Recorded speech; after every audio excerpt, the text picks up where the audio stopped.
আসসালামু আলাইকুম। আমি ডাক্তার নাজমুল সাকিব, একজন হোমিওপ্যাথি চিকিৎসক।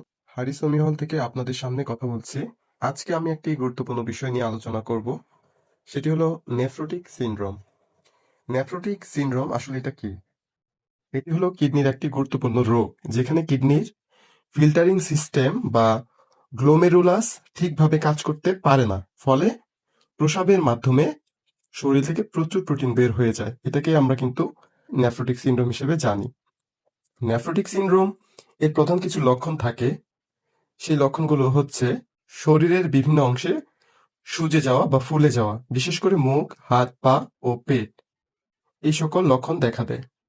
প্রস্রাবের পরিমাণ কমে যাওয়া, অনেক সময় প্রস্রাব ঘোলা হয়ে যাওয়া, শরীরে ওজন দ্রুত বেড়ে যাওয়া, ক্ষুধা কমে যাওয়া বা খাবারের প্রতি অনীহা, ক্লান্তি বা দুর্বলতা বেড়ে যাওয়া, কোনো কোনো ক্ষেত্রে ওজন বৃদ্ধি পাওয়া, শিশুদের ক্ষেত্রে খেলাধুলা ও স্বাভাবিক কর্মকাণ্ডে আগ্রহ কমে যাওয়া।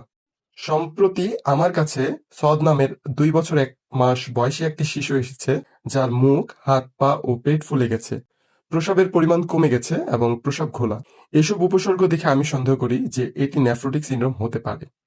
সঠিকভাবে নিশ্চিত হওয়ার জন্য আমি ২টো গুরুত্বপূর্ণ টেস্ট করতে দিয়েছিলাম। প্রথম টেস্টটি দিয়েছিলাম ইউরিন, যেটাকে সংক্ষেপে আরএমই বলে। এটার পূর্ণাঙ্গ রূপ হচ্ছে রুটিন অ্যান্ড মাইক্রোস্কোপিক এক্সামিনেশন। এবং দ্বিতীয় যেটি দিয়েছিলাম সেটি সিরাম অ্যালবুমিন টেস্ট নামে ছিল। এই টেস্টের মাধ্যমেই মূলত বোঝা যায় কিডনির মাধ্যমে প্রোটিন কতটা বের হচ্ছে এবং রক্তে প্রোটিনের পরিমাণ স্বাভাবিক আছে কিনা।